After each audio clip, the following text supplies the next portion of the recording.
Kalau pattern yang saya lihat juga ya di masyarakat, ya kenapa banyak yang belum dalam tanda kutip mencapai kebebasan finansial, adalah mereka hanya mengandalkan satu source of income. Nah, begitu misalkan terjadi apa-apa di dalam perusahaan tempat dia bekerja, dia kehilangan pekerjaan, ya udah dia nggak ada pegangan lagi. Nah, tapi sebaliknya kalau orang yang mencapai kebebasan finansial, itu biasanya mereka punya lebih dari satu source of income. Nah, ini yang menarik. Kalau kita bicara source of income, itu sebenarnya ada banyak sekali. Ya kan, mulai dari misalkan nih, saya bekerja, itu udah satu. Ya. Kemudian saya punya side hustle, itu udah kedua. Ya, ketiga, kalau misalkan saya mau investasi, itu juga penghasilan ketiga. Ya kan, terus keempat misalkan saya punya freelance, itu udah penghasilan keempat. Dividen, royalti, jadi sebenarnya source of income itu banyak. Nah pertanyaannya adalah apakah kita mau apa ya ibaratnya extra mile untuk unlock sumber pendapatan tadi gitu. Nah jadi dua hal itu sih yang kalau saya lihat yang membedakan antara pattern orang yang sulit kaya dengan orang yang yang sudah bisa meraih kebebasan finansialnya. Gitu. Oh sama satu lagi. Apa itu? Plus tambahan bonus berarti. Bonus nih. Kalau saya melihat di apalagi di era sosial media sekarang ini ya, banyak orang yang spending lebih dari kemampuannya dia untuk memenuhi ekspektasi orang lain. Nah ini yang yang dalam tanda kutip adalah the ugly truth, menyedihkan sebenarnya. Benar. Contoh misalkan, saya pakai baju branded atau saya pakai tas branded, padahal mungkin saya belum mampu untuk membelinya, supaya apa? Supaya saya terlihat keren di mata orang lain, atau saya terlihat eksis di mata orang lain, atau terlihat sukses di kalangan teman-temannya. Padahal kalau kita bicara tadi balik lagi nih buku Psychology of Money, dia bilang ketika kita pakai baju mewah, tas bermerek atau mobil mewah, sebenarnya kita tuh nggak pengen banget kok dengan baju itu, ya dengan tas itu, dengan mobil itu. Tapi sebenarnya apa sih yang kita pengenin? Ternyata yang kita pengenin adalah sanjungan, pengakuan, ya kan? Ketika kita dipandang, wah keren ya mobilnya, wah bajunya keren ya, wah tasnya bagus banget, mahal. Nah sanjungan-sanjungan atau pengakuan-pengakuan itu yang kita inginkan. Nah itu yang bisa membuat kita justru jatuh ke dalam jurang bahaya. Nah ini yang semestinya kita hindari. Nah kalau misalkan orang yang sukses, itu sebenarnya dia punya istilah ya, live below the means. Jadi artinya hiduplah di bawah kemampuan kamu. Contoh misalkan sebenarnya kita mampu, let's say ya, misalkan jalan-jalan ke Eropa. Tapi ya udah nggak apa-apa, jalan-jalan aja dulu ke Bali, Singapura. Ya kan, kita pengen punya, kita sebenarnya bisa punya mobil sport car. Tapi ya udah, Innova aja juga mungkin udah cukup. Ya kan, jadi malah uang sisanya tadi yang kemudian diputar, ya kan, diputar ke dalam investasi. Nah, ini juga yang membedakan, Mas Bilal. Kalau orang yang sukses ya, mereka memutar uangnya di dalam investasi. Jadi bukan hanya mereka bekerja keras menghasilkan uang, tapi mereka juga membuat uang mereka bekerja lebih keras lagi menghasilkan uang untuk mereka lagi. Nah, ini nih yang mungkin bisa dikatakan mayoritas orang tidak berpikir ke arah sana. Karena tadi begitu dapat uang ya udah gue belanja, yang penting gue dapat pengakuan. Tapi kalau orang yang sukses nggak peduli sebenarnya. Saya nggak terlalu peduli kok disanjung atau dapat pengakuan seperti itu. Tapi yang saya tahu adalah uang saya bekerja menghasilkan uang untuk kita. Kalau punya uang 100 juta pertama. Kalau punya nih berarti, bukan cara dapat ya. Kalau punya, Kalau punya, let's say mereka udah dapat 100 juta pertama, apa jual digital produk atau apapun. Dari POV Radit, harus ngapain? Harus ngapain dengan duit 100 juta? 100 juta, apakah itu invest atau apa? Kalau Radit bisa balik ke versi 20-an dan baru dapat 100 juta pertama deh, boleh juga. Oke, ada beberapa hal nih. Yang pertama, gue punya ide bisnis apa enggak? Kalau gue punya ide bisnis, tentu sebagian uang itu akan gue pakai sebagai modal. Kayak contoh apa? Ini nyambung nih, emang sengaja gue ditaruh di sini kayaknya nih. Ini nyambung nih sama link nih. Oh gitu ya? Iya. Gua sengaja nih kayak gue ditaruh di sini nih. Jadi gue pernah waktu itu iseng buka YouTube. Terus nonton satu video cara dapetin $1 juta katanya. Nontonlah gue. Argumennya adalah bikinlah sebuah produk yang marginal cost-nya itu nearly zero. Hampir menyentuh nol. Artinya untuk menjual satu produk tambahan atas pemesanan orang, lo ngeluarin cost-nya itu nggak juga ikut nambah. Oke. Which is artinya produk-produk fisik itu agak susah karena kan lo harus ngasih ke Gosen and the gang lah segala macam. Nah argumen dia itu digital produk pak, produk digital. Itu ngebuka mata gue, membuka kepala gue. Itulah kenapa gue rajin ngerilis digital produk. Oh I see. Karena untuk scale dengan marginal cost yang rendah, dengan modal yang masih bisa terbilang minim, itu ngangguknya kenceng banget. Iya. Kelihatan ya. Iya. Semangat deh. Wah, ini Radit masuk nih. Kita nggak briefing padahal tadi gitu. Ini nggak ada titipan sponsor. Ini nggak ada titipan sponsor. Iya, Gua apa? memang bener-bener Pure ya? meyakini ini. Sehingga waktu itu gue nge-crack dengan cara gimana caranya setiap hal yang gue lakuin itu ada turunan produk digitalnya. Terus terang gue cuman bisa nge-crack 2 hal. Yang pertama adalah stand up comedy gue yang digital downloadnya dijual. Dan satu lagi ada kelas-kelas nulis gue yang sifatnya digital. Kelas nulis nggak purely produk digital karena ada keberadaan waktu gue yang gue tuker. Yes. Tapi untuk nge-scale dan marginal cost itu masih masuk lah buat gue untuk diseriusin. Ternyata revenue dari situ ampun-ampunan gede. Ternyata. Gue juga baru tahu. Gue juga baru tahu nih. Nah, sekarang gue lagi mau aktif di membership. Karena menurut gue itu salah satu produk digital juga. Ya, gue setuju. Membership itu. Nah makanya gue lagi mau coba ngegarap dengan serius di membership. Tapi cita-cita gue adalah nanti mau punya lebih banyak kategori etalase produk digital. Nah menjawab pertanyaan lo, 100 juta itu diapain kalau udah dapet? Yes. Menurut gue modalin untuk membuat, kalau lo takut resiko tinggi ya coba aja bikin produk digital dengan 100 juta. Apa bentuknya gue gak tahu, tapi gue kasih contoh satu dari gue.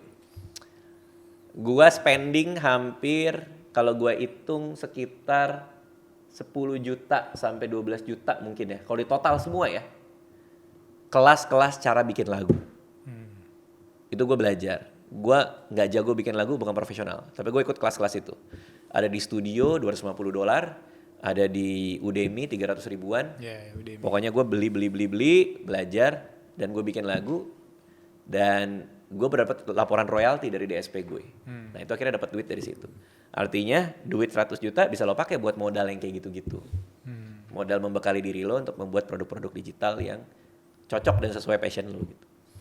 Nah, tapi kalau posisinya adalah duit 100 juta ini sudah dipakai buat modal dan sudah nggak tahu di modal apa lagi, berarti kita lari ke investasi kan. Benar. Nah, jawaban gue selalu, lo kalau punya duit, investasi itu tergantung tujuan lo apa. Tujuannya ngapain buat investasinya. Nah, instrumennya dicocokin sama tujuan. Udah gitu doang. Mau liburan tahun depan. Mau liburan 6 bulan lagi deh. Ya ngapain lo taruh di saham. Taruh aja di deposito. Reksadana pasar uang gitu. Mau pensiun kayak gue. Kapan? 20 tahun lagi. Ya taruh aja di saham. Baik reksadana saham maupun saham individual gitu. Baik di dalam maupun di luar. Kalau lo ngerti cara ngurang-ngurangin pajaknya. Maksudnya perhitungan pajaknya bener gitu ya. Tapi artinya adalah kalau mau investasi cocokin sama tujuannya aja udah gitu dong. Uang kertas itu tidak diciptakan untuk disimpan. Uang kertas itu diciptakan untuk dibelanjakan. That's why ada inflasi. Ya, makanya lu harus invest ke aset apapun yang favorit lu yang udah lu pelajarin. Kayak gitu. Dan ini berlaku nggak cuma di Indonesia tapi di seluruh dunia juga seperti itu gitu loh. gitu. Karena gue punya tante juga yang nikah sama orang Jerman, dia bilang, ya gue juga kan baru spring nih, kemarin winter tuh dia cabut dulu. Kenapa? Karena ya di sana juga gue harus nunggu waktu yang tepat untuk gue cari pekerjaan. Gitu. Jadi ini bukan the whole global, bukan cuman Indonesia doang yang punya masalah ini. Menurut gue ya the global juga punya masalah seperti ini. Yang paling penting jangan lu cuman ngeliatin ada satu yang viral terus habis itu lu makin lu FOMO, lu cabut, lu nggak ada modal jadi gembel.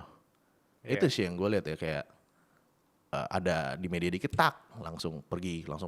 Sementara gue ngeliat juga di diskusi Twitter juga ada sempat orang yang kerja di US dia bilang di sini juga lagi susah nyari kerjaan. Gitu. Jadi lu harus lihat data, Bos. Kayak kalau mau cari kerja di US lu lihat unemployment-nya gimana. Terus ada uang nggak berputar di situ gitu loh. Gitu sih. Jadi di dunia ini untuk kita mendapatkan sesuatu itu kan kita harus melakukan sebuah pertukaran. Let's say gue mau jual mic ini ke Bilal. Lu harus kasih gue something untuk lu dapetin mic ini. Nah pilihannya 3.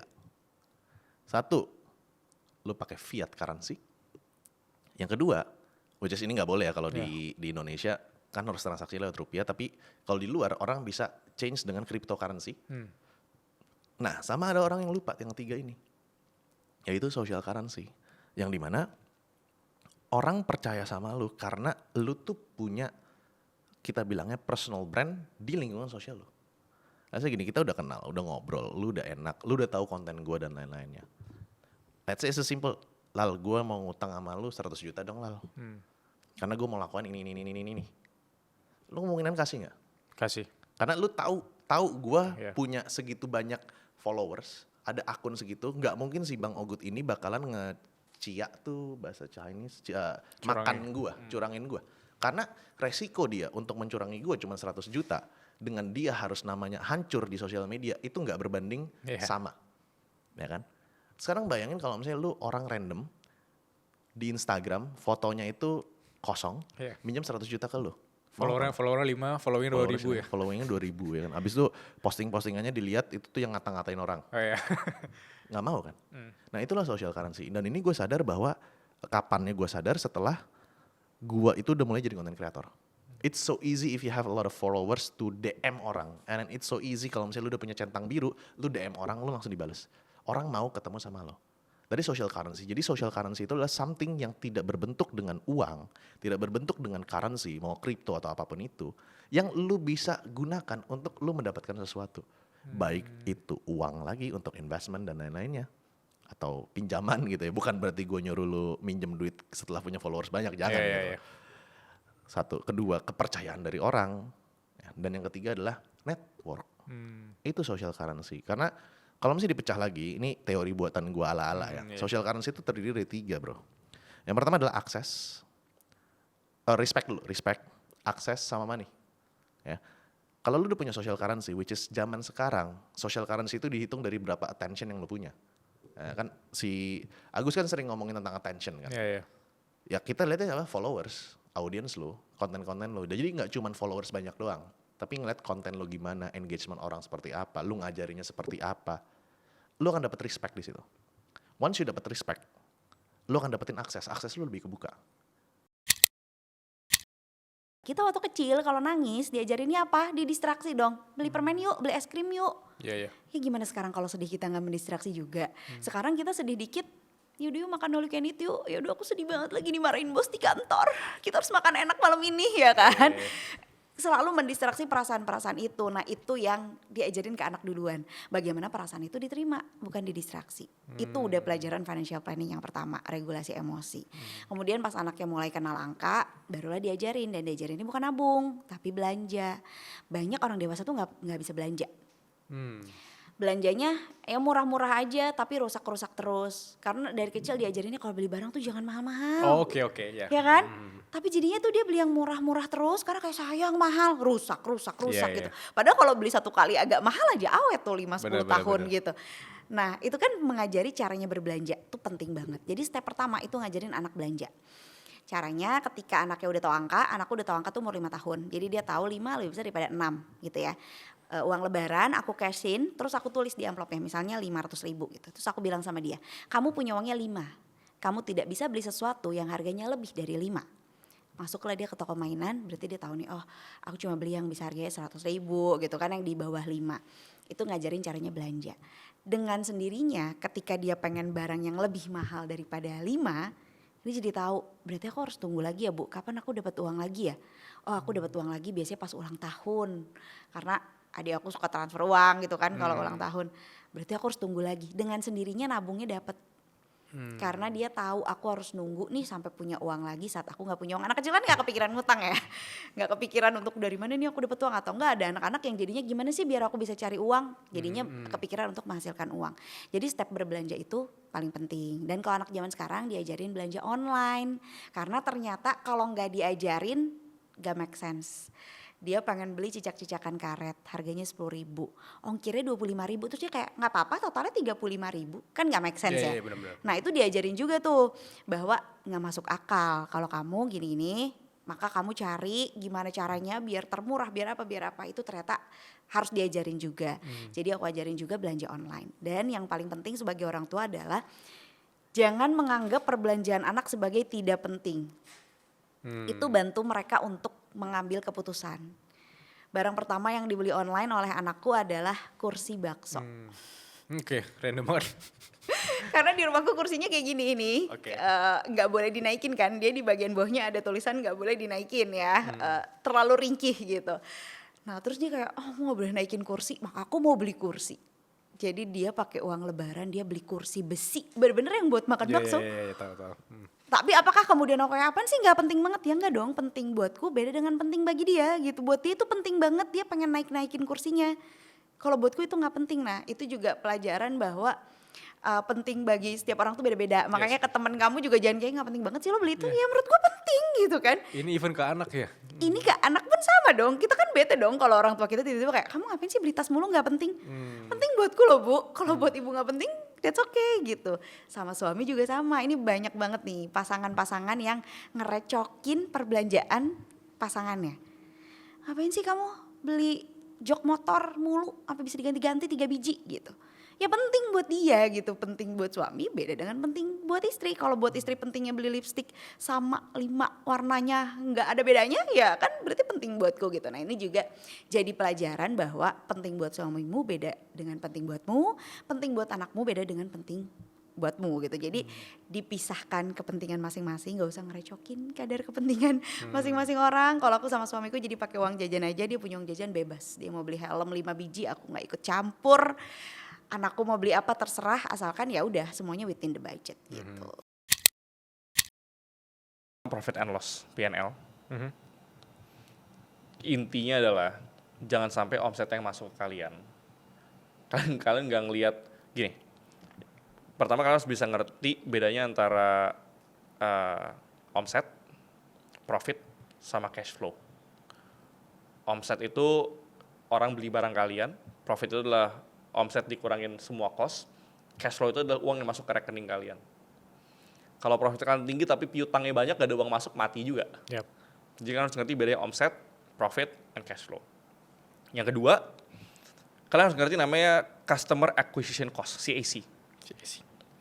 Itu akan menentukan seberapa murah kalian mengakuisisi satu customer masuk ke bisnis kalian. Gimana cara bikin CAC sangat murah? Tadi udah dijelasin, dengan bikin konten. Dengan punya personal branding, punya digital awareness, itu akan memurahkan CAC kalian. Dan ketiga, dan mungkin ini yang paling penting, CLTV, Customer Lifetime Value. At the end daripada sebuah bisnis, kita harus bisa menciptakan suatu ekosistem. Di mana ketika orang masuk ke dalam ekosistem kita, dia akan berputar-putar memutarkan duitnya di tempat kita dari hulu ke hilir. Di semua industri. Contoh, kalau di financials gitu ya. Orang belajar di kita. Orang buka sekuritas under kita. Nanti orang mau beli reksadana under kita. Jadi dibikin ekosistem di financial industry. Kalau di bidang makanan misalkan, misalkan kalian bikin franchise F&B, bahan pokoknya dari kalian, pembangunan tempatnya dari kalian, setiap bulan manajemen consultingnya kalian yang provide, lalu apanya lagi ntar, semuanya dari kalian. Itu namanya ekosistem. Kenapa CLTV atau ekosistem ini penting? Supaya CAC kalian misalkan tadinya 25% gitu ya. Misalkan harga profit kalian 400.000. Untuk mengakuisisi customer butuh 100.000. Berarti kan itu 25% daripada profit. Tapi dengan adanya ekosistem, profit kalian bisa jadi 4 juta per customer. Dengan CAC yang sama, CLTV kalian bisa naik 10 kali lipat, nanti CAC kalian dari 25%, itu bisa tinggal 2,5%. Disitulah where all the magic happens. Create your ecosystem. Create your ecosystem. Terakhir nih agak nodong sih, nggak apa-apa ya. Nggak apa. The worst advice yang pernah lo dengar. Jangan mimpi ketinggian, ntar kalau jatuh sakit. Itu merupakan advice yang membunuh mimpi orang-orang. Kita bikin goals, betul, harus selangkah-selangkah. Tapi prinsip hidup gue selalu think big, start small, and move fast.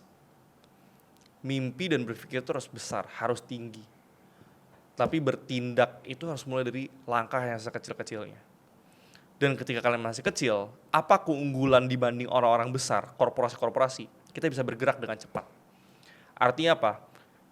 Do, fail.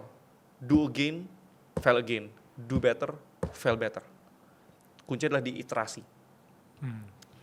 Iterasi adalah kalian memulai, gagal, coba ubah suatu hal kecil, coba lagi, gagal, coba lagi ubah hal kecil, sampai berhasil. Karena kadang kita berpikir bahwa, perubahan itu cuma bisa dilakukan ketika kita ngelakuin hal besar. Salah. Perubahan itu tercipta ketika kita cukup ngelakuin banyak perubahan kecil atau iterasi tersebut, sampai kita menemukan jawabannya. Dan gak ada satupun masalah di dunia ini terlalu besar yang kita gak bisa temuin jawabannya. Kalau kita mau ngelakuin iterasi. Dan kalau semua masalah bisa kita jawab, berarti semua hal yang kita mau dalam hidup bisa tercapai. Asalkan kita mau terus melakukan iterasi, kita mau giving 100% hidup kita untuk cari jawaban dari masalah tersebut. Mau itu kita tambah kurus, tambah kaya, tambah pinter, tambah good looking, tambah semuanya. Semua yang kita mau dalam hidup tuh bisa tercapai. Jadi nggak ada yang namanya mimpi yang ketinggian. Nggak ada namanya mimpi yang ketinggian. Ya. Aku ingat aku jalan ke mall, ada booth gitu kan, jual lipstick 30.000. Aku liatin, ih bagus lipstiknya, taruh dulu deh. Terus gue kepikiran sama lipstick itu, beli nggak ya? Aduh tapi kalau beli gimana ya? Padahal gue tuh nggak kayak setahun yang lalu yang nggak bisa makan gitu loh kalau beli lipstick 30.000 gitu. Gue bisa beli lipstick dan kehidupan gue lebih nyaman dan masih enak dan gue bisa hilang 30.000 itu dan nggak ngaruh apa-apa ke kehidupan gue gitu. Tapi masih gue kepikiran kayak gitu untuk hal yang kecil-kecil gitu. And it took really a while dan gue dan ada sih satu orang di kehidupan gue yang dia ngajarin gue jadi orang kaya di Jakarta. Sampai gue tuh harus diajarin gitu loh. Wah dia nggak ngajarin gue, kita bikin kelas, Ayu Sarah kamu harus masuk kelas ini bikin kayak nggak gitu. Jadi gue temenan sama ini orang gitu, orang baru. Terus sama orang ini itu baru ya, gue tahu di Jakarta, valet itu menyenangkan ya gitu. Ternyata orang kaya di Jakarta tuh pakai valet kalau parkir.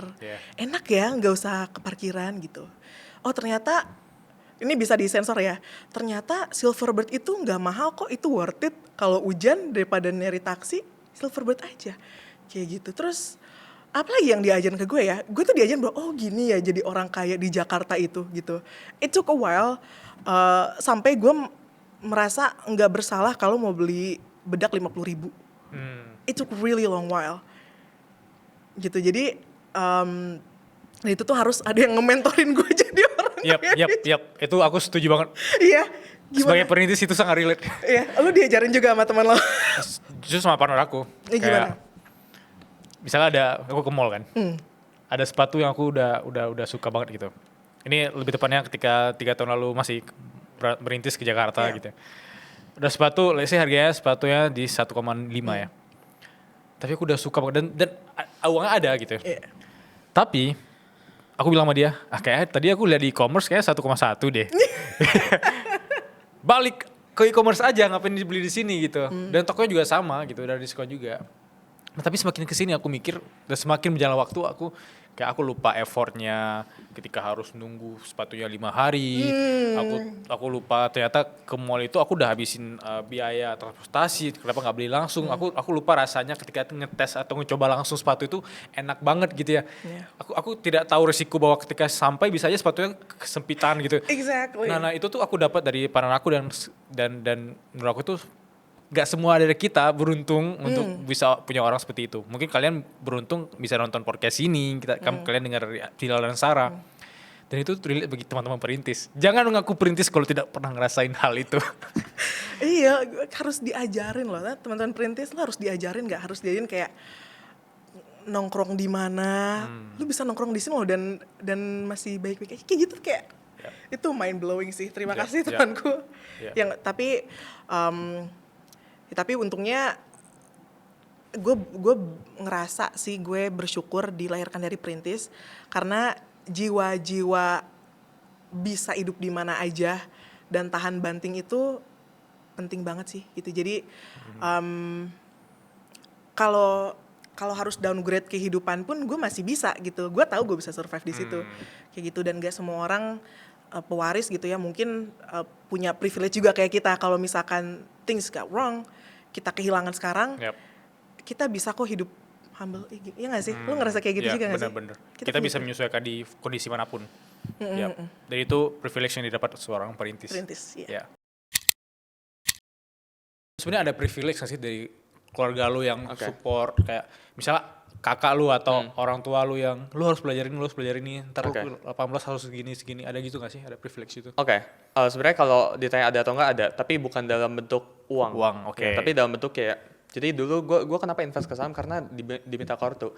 Karena gue dulu di bawah umur 17, jadi gue nggak bisa pegang bank sendiri kan. Jadi gue sama mama gue tuh pakai buku debit kredit, setiap uang masukin ke rekening mama gue gitu. Paham. Jadi klien gue itu transfernya ke mama gue gitu. Itu masih ada bukunya sampai sekarang. Dan pada saat uangnya udah 3 digit di buku gitu, ya kan udah totalnya sini 3 digit 100 juta berapa gitu.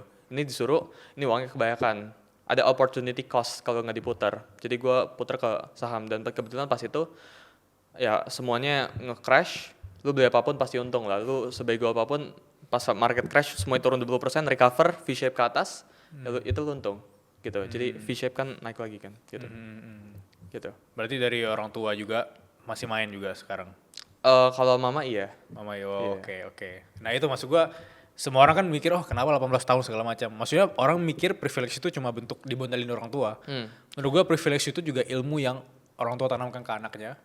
Walaupun uangnya lu yang cari sendiri. Nggak, justru lebih berharga ilmu yang ditanamin daripada uangnya. Benar, gitu. Let's say kayak ada, karena gue punya aja sih teman-teman yang let's say dimodalin uang sama bokapnya 500 juta buat beli saham apa, buat coba-coba gitu. Ujung-ujungnya loss gitu, karena mereka nggak ngerti apa yang mereka lakuin gitu. Jadi gue rasa sebenarnya lebih penting privilege itu kalau orang tua atau kalau orang terdekat itu sharing pengalaman sih, bukan sharing uang gitu. Karena pengalaman itu nggak bisa dibeli gitu, tapi uang itu lu bisa cari gitu. Mungkin pengalaman orang yang bisa kita beli pun harganya mahal banget, kayak nggak sih? Iya, dan siapa sih yang mau sharing? Gitu. Ada nggak story yang dimana lu di fase kayak gue nggak mau lanjutin ini gitu, di fase gue mau give up sama ini, ada nggak? Maksudnya kalau misal lu mention tentang trading, itu give up-nya kepikiran give up-nya berkali-kali, tapi gue ada opsi apa? Kan gue nggak ada opsi apa-apa gitu. Jadi yang mau nggak mau sih ya. Jadi dalam trading itu ada istilahnya namanya lu kena margin call ya, alias lu trading account tuh jadi 0 gitu. Ya jadi lu deposit, terus lu margin call, artinya lu udah mau hilang duit lu gitu. Lu udah mau kena likuidasi kita bilangnya. Itu gara-gara lu loss-nya berkali-kali. Itu gue kena margin call 11 kali sebelum balik profitable. Ya itu kan, ya itu cerita yang sangat panjang, itu kalau pengen ceritain kan berjam-jam gitu. Cuma broad view luasnya kayak gitu sih. Gitu. Gue penasaran sih, maksudnya lu udah punya penghasilan segede ini, tapi dari sisi per sekarang lu investnya di mana aja, aku boleh tahu ya? Atau lu juga main di real business, mungkin bisa ceritain nggak? Baik yang ngira sebenarnya gue all in ke crypto dan sebagainya, gue enggak. Jadi sekarang allocation-nya itu 70% crypto, 30% cash. Cash ini purely cash yang gue bisa cash out gitu. Jadi karena sekarang itu pemikirannya bukan pengen nge-flip duit gue jadi sekian lagi. Game-nya udah beda. Sekarang itu tentang mempertahankan duit yang gue udah punya gitu. Jadi bukan masalah gue pengen 2x duit gue, udah bukan kayak gitu, udah bukan kayak dulu. Jadi game itu yang dimainin beda. 30% cash, 70% crypto. Nah, crypto ini kan ada alokasi fullnya kan. Jadi ada Bitcoin, ada alts dan sebagainya gitu.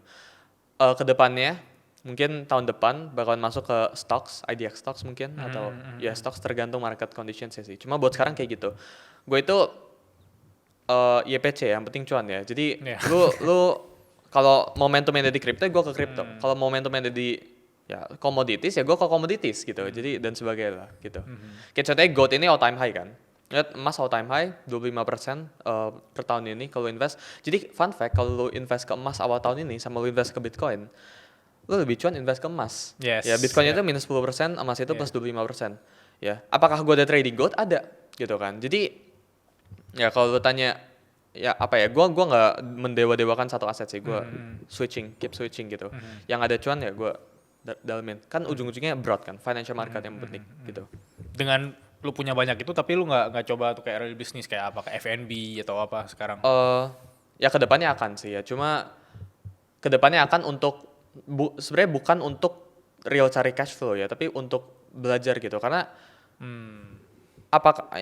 ada bener ya bisnis buat cari duit, cuma pasti buat gue pribadi uangnya itu sangat lambat dibandingkan gue puter diri gue pribadi. Jadi pengen bisnis itu buat for fun, buat belajar gitu. Iya.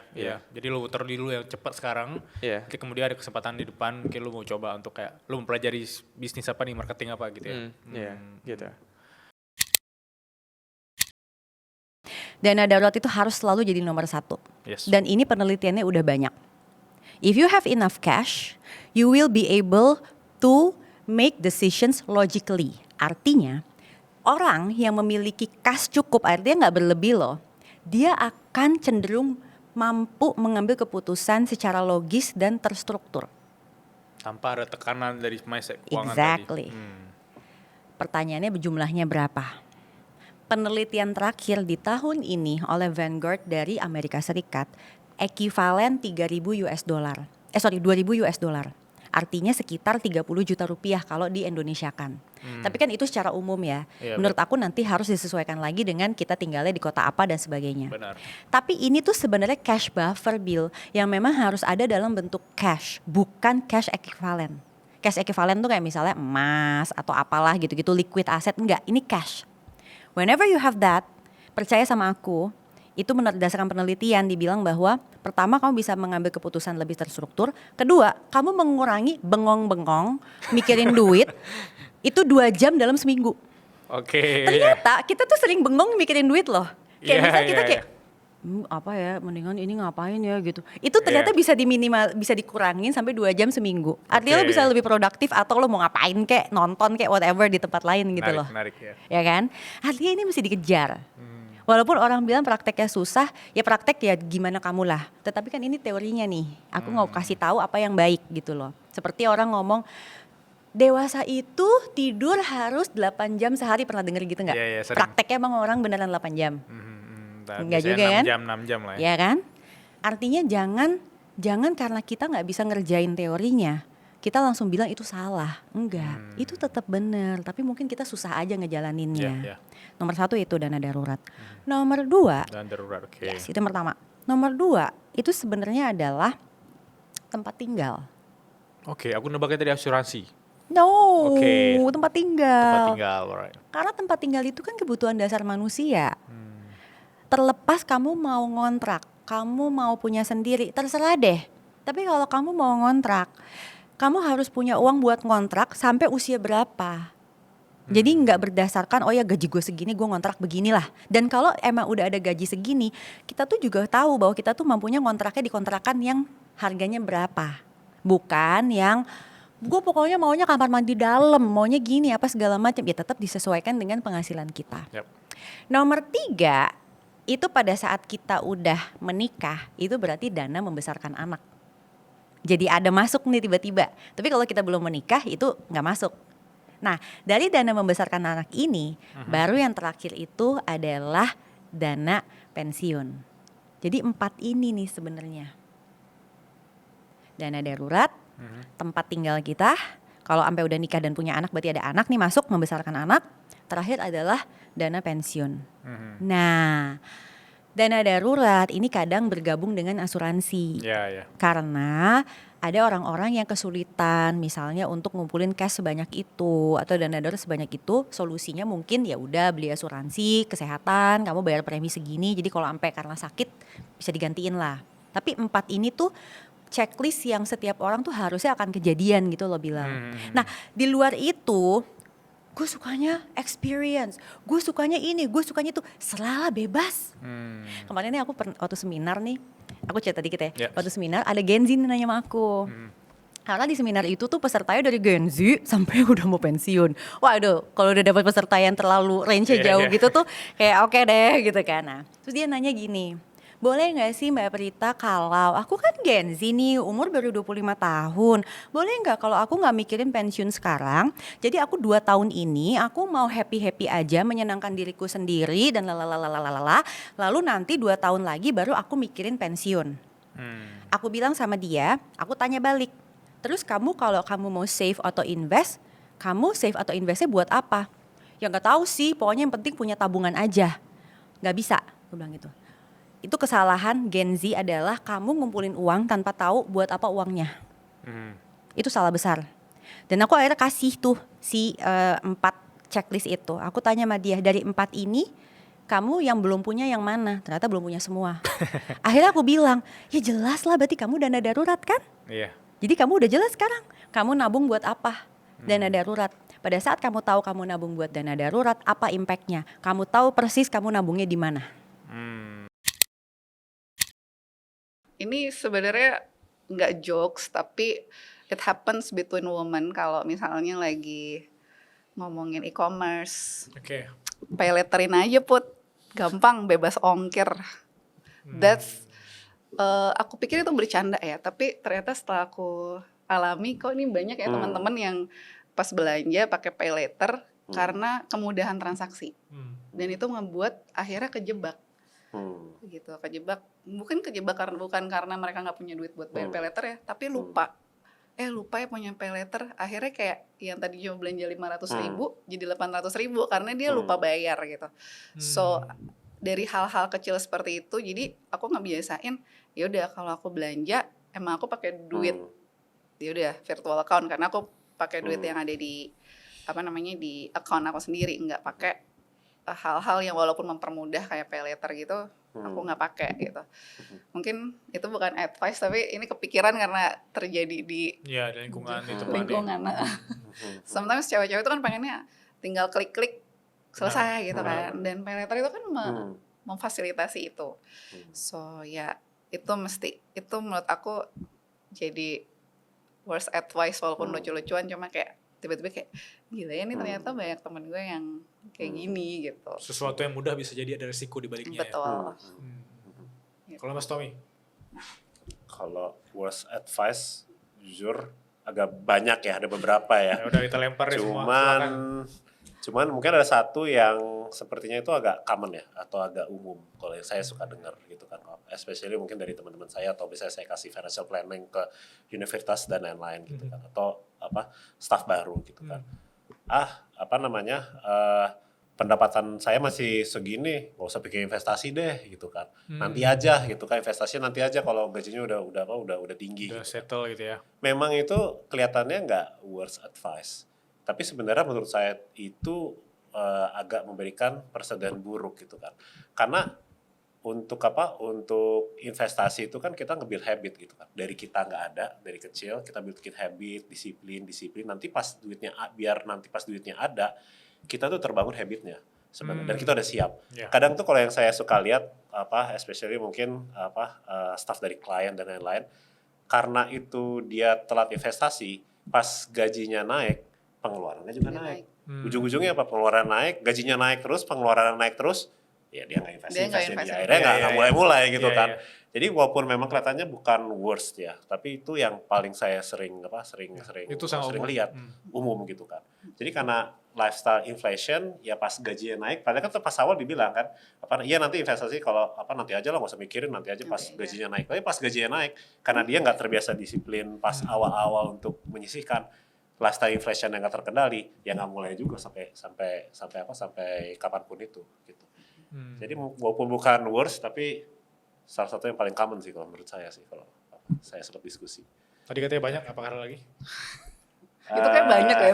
Iya, banyak. Tapi kalau misalnya dari aku juga kayak kita jadi lebih ngomong kayak emang habitnya yang harus kayak habitnya yang harus dibentuk kalau soal investment gitu. It's not easy, tapi mau nggak mau yang harus habit untuk mulai dari sekarang konsisten, habit untuk nggak memakai fasilitas yang memudahkan lo untuk konsumtif, kayak ya. Jadi semua tuh kayak ujungnya habit untuk invest, habit untuk memulai yang consistently disiplin invest. Itu menarik ya, karena habit ketika kita belum punya uang, ketika sudah punya uang sebenarnya kita posisinya sama aja. Kalau kita punya habit yang dari dulu emang seperti itu gitu. Betul. Jadi orang kirain, wah andai aku punya 100 juta baru aku lakuin ini. Padahal ketika udah punya 100 juta, ntar ada fear of losing-nya gitu. Malah nggak investasi, aku takut uang aku habis gitu ya. Betul.